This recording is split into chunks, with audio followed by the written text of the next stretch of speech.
Hello everyone, কেমন আছো সবাই? আশা করছি যে যেখানে আছো ভালো আছো। আমরাও বেশ ভালো আছি। তো আজকে ব্লগটা আমি এখান থেকেই স্টার্ট করছি, কেননা সকালবেলা তো উঠেছি অনেকক্ষণ আগেই। উঠে নিয়ে বাসি কাজগুলো সব হয়ে গেছে, ভিডিওটা করতে পারিনি।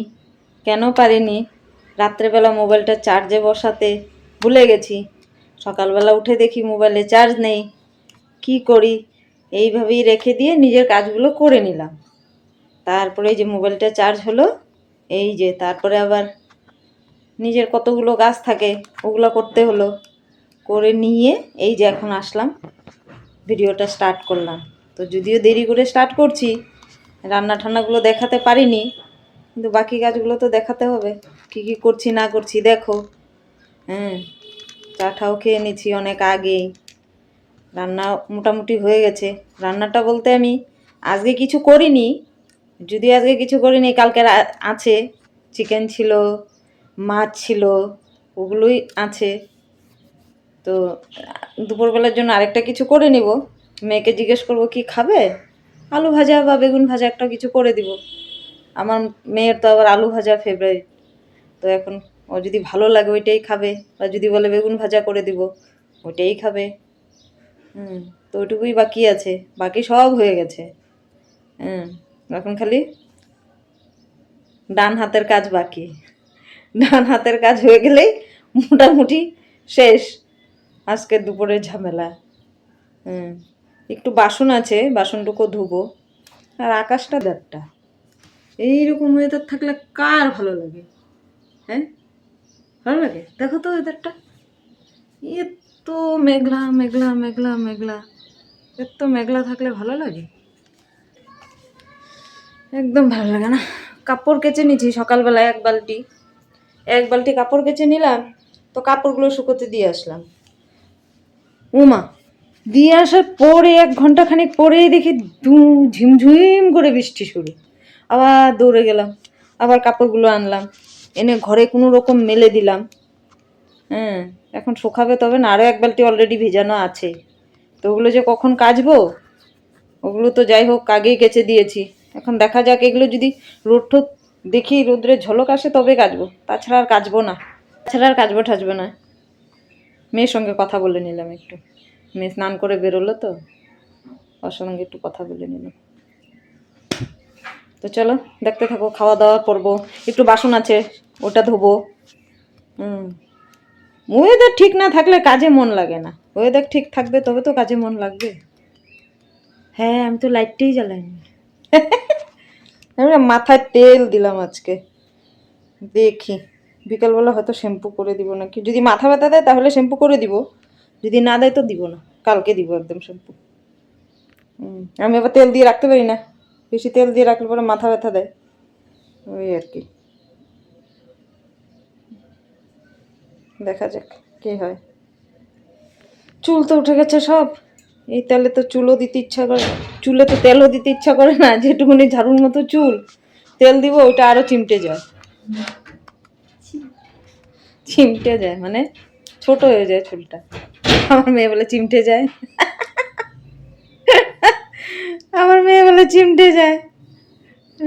বলে এক এক সময় এক এক কথা বলে, ওরাই বুঝতে পারে না। তোমরা বুঝে নিও আর কি। তো দেখতে থাকো। এইখানে জিনিস এইটা না, না দিলে না প্রচন্ড হাওয়া আসে। আবার এটা দিলে পরে কোথায় থেকে যত পিঁপড়া আসে বাইরের থেকে। তো এটাই ভাবছি, এটা কি করে যে দিই। এটা একটু ছোট করে তারপরে বরং চিপকে দিই। বুঝছো, ছোট করে তারপরে মানে চিপকে দিই ভালো। বুঝতে পারছো?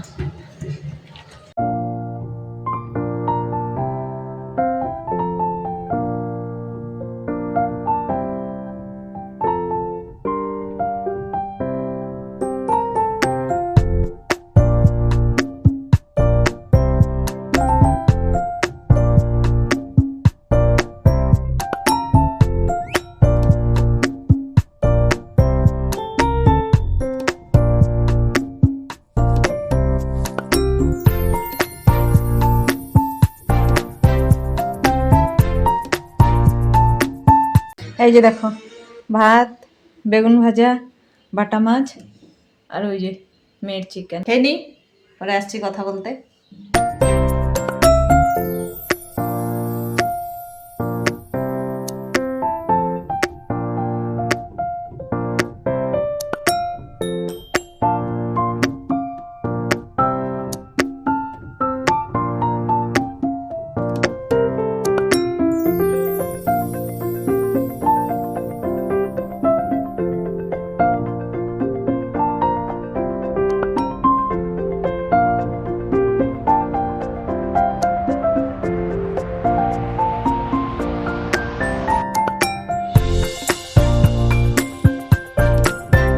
একবারে শ্যাম্পু করে নিলাম, কারণ তেল দিলে না আমি রাখতে পারি না বেশি টাইম।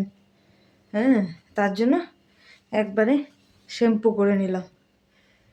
ফ্রেশ হয়ে শ্যাম্পু ট্যাম্পু করে তারপরে ভীষণ মাথা ব্যথা দেয়, ভীষণ মাথা ব্যথা, বাপরে বাপ, তেলই দিতেই পারি না।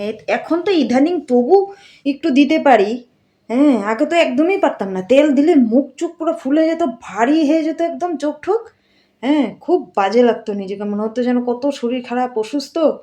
হ্যাঁ, এখন যে একটু ঠিক লাগছে। ওরকমই করি, তেলটা দিই কিন্তু দিয়ে বেশি টাইম রাখি না। হ্যাঁ, ও 2-2.5 ঘন্টা রাখি, তারপর শ্যাম্পু করে ধুয়ে দিই। আজকেও তাই করলাম। এখন একবারে শ্যাম্পু করে নিলাম, নয়তো রাত্রে আর ঘুমোতে পারতাম না, কেননা ভীষণ মাথা ব্যথা করতো। আমার তেল দিলে মাথা ব্যথা করে, লোকের শুনি যে তেল না দিলে মাথা ব্যথা করে, কিন্তু আমার তেল দিলে মাথাটা ব্যথা করে। যতক্ষণ শ্যাম্পু না করব আমার একদম ভালো লাগবে না।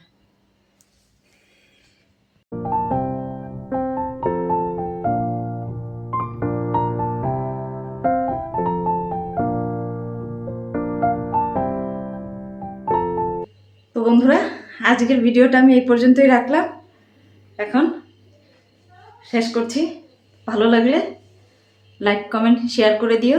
খুব দেখা হচ্ছে খুব তাড়াতাড়ি একটা নতুন ভিডিওতে। টাটা।